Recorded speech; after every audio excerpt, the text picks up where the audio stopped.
नमस्कार दोस्तों, सार्थक क्लासेस में आप लोग का हार्दिक स्वागत है। आइए आज हम समसामयिकी अगस्त 2020 के अंतर्गत कुछ चर्चित टॉपिक पर चर्चा करेंगे। तो शुरू करते हैं आज की चर्चा। अगर आप मेरे YouTube चैनल में नए हैं तो मेरे चैनल को ज़रूर सब्सक्राइब कीजिएगा और वीडियो को लाइक कीजिएगा और कमेंट सेक्शन में अपना कमेंट ज़रूर दीजिएगा। तो चलिए शुरू करते हैं आज का हमारा समसामयिकी 2020। इसमें जो हमारा पहला टॉपिक है वह है अयोध्या में राम मंदिर भूमि पूजन। अब देखिए, इसमें जो प्रमुख चीज़ें आपको याद रखनी है वह है कि अयोध्या में राम मंदिर का भूमि पूजन किस तारीख को हुआ है। तो आपको याद रखना है वह तारीख है 5 अगस्त 2020। प्रायः परीक्षा में इस तरह के सवाल पूछे जाते हैं कि वह घटना कब हुई, तो आपको तारीख याद रखना बहुत ही जरूरी है। अब देखिए, जो राम मंदिर का भूमि पूजन है वह किसके द्वारा किया गया है, तो आपको याद रखना है प्रधानमंत्री नरेंद्र मोदी द्वारा। चलिए अब देखते हैं कि ये जो राम मंदिर का निर्माण करने वाली कंपनी है वह कंपनी कौन सी है। तो आपको याद रखना है वह कंपनी है L&T कंपनी, L&T। अब आगे देखते हैं, राम जन्मभूमि तीर्थ क्षेत्र ट्रस्ट के अध्यक्ष कौन है। यह ऐसा भी पूछा जा सकता है परीक्षा में कि उस ट्रस्ट के अध्यक्ष कौन है। तो आपको याद रखना है इस ट्रस्ट के जो अध्यक्ष हैं वह है महंत नित्य गोपाल दास। आइए आगे देखते हैं, राम मंदिर मॉडल के शिल्पकार। आपको यह भी याद रखना है कि जो राम मंदिर का निर्माण किया जाएगा उसके शिल्पकार कौन है। तो आपको उसमें याद रखना है शिल्पकार का नाम, उनका नाम है निखिल सोमपुरा, निखिल सोमपुरा। अब देखिए, इस मंदिर से संबंधित कुछ अन्य तथ्यों को भी आपको याद रखना है। तो आप याद रखिए कि राम मंदिर के जो शिखर की ऊंचाई है वह कितनी है। आपको याद रखना है शिखर की ऊंचाई जो होगी वह होगी 161 फीट। यह परीक्षा के दृष्टिकोण से महत्वपूर्ण है। इसी प्रकार उस मंदिर में गुंबद की जो संख्या होगी वह कितनी होगी, 5। इन तथ्यों को भी आपको याद रखना है।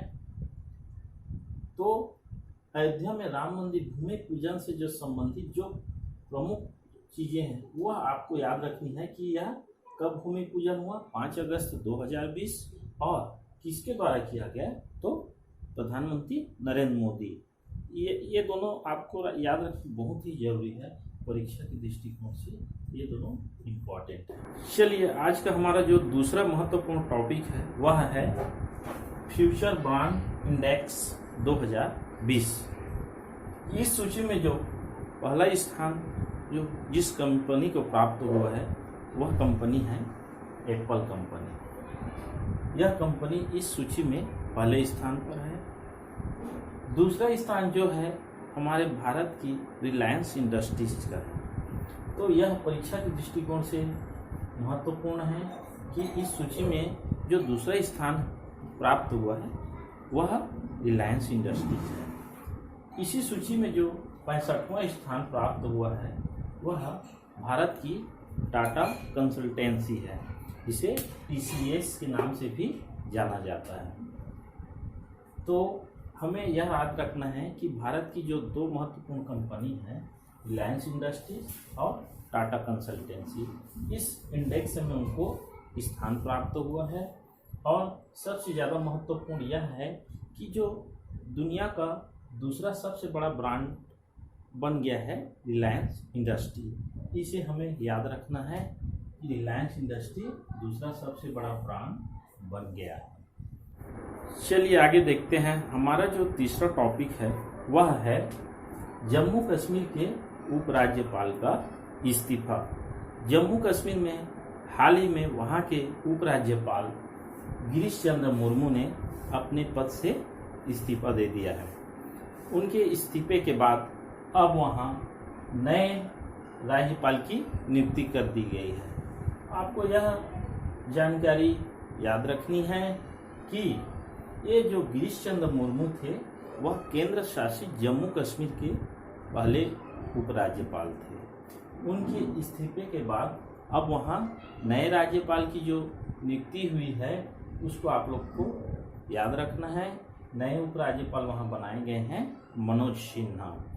यह परीक्षा के दृष्टिकोण से इम्पोर्टेंट है। चलिए इसी में अब देखते हैं हमारा जो अगला टॉपिक है वह है भारत के नए CAG नियुक्त किए गए हैं, वह हैं गिरीश चंद्र मुर्मू। जो जम्मू कश्मीर के उपराज्यपाल से इस्तीफा दिए थे उन्हीं को अब नए पद के रूप में भारत के नए CAG जिसे कि नियंत्रक एवं महालेखा परीक्षक कहा जाता है उनके पद में नियुक्ति प्रदान की गई है। अगला हमारा टॉपिक है वह है संघ लोक सेवा आयोग के जो नए चेयरमैन बनाए गए हैं वह हैं प्रदीप कुमार जोशी। इनको पहले छत्तीसगढ़ में यहाँ के जो PSC के अध्यक्ष रूप में सुशोभित किया गया था। हमारा अगला टॉपिक है वह है छत्तीसगढ़ ओलंपिक संघ के नए अध्यक्ष के रूप में यहाँ के मुख्यमंत्री भूपेश बघेल को निर्विरोध निर्वाचित कर लिया गया है। हमारा सातवां जो टॉपिक है वह है इंदिरा कला संगीत विश्वविद्यालय खैरागढ़ की कुलपति के रूप में ममता चंद्राकर को नियुक्ति प्रदान की गई है। इस प्रकार हम देखते हैं कि चौथा, पांचवा, छठवां और सातवां जो हमारा टॉपिक है वह नियुक्ति के संबंध में है और यह परीक्षा के दृष्टिकोण से बहुत महत्वपूर्ण है। इसे आप लोग को याद रखना है। चलिए हम आगे बढ़ते हैं अगले टॉपिक की ओर। हमारा अगला टॉपिक जो है वह है छत्तीसगढ़ में 15 संसदीय सचिवों की नियुक्ति। अभी हाल ही के दिनों में छत्तीसगढ़ में संसदीय सचिवों की नियुक्ति की गई है।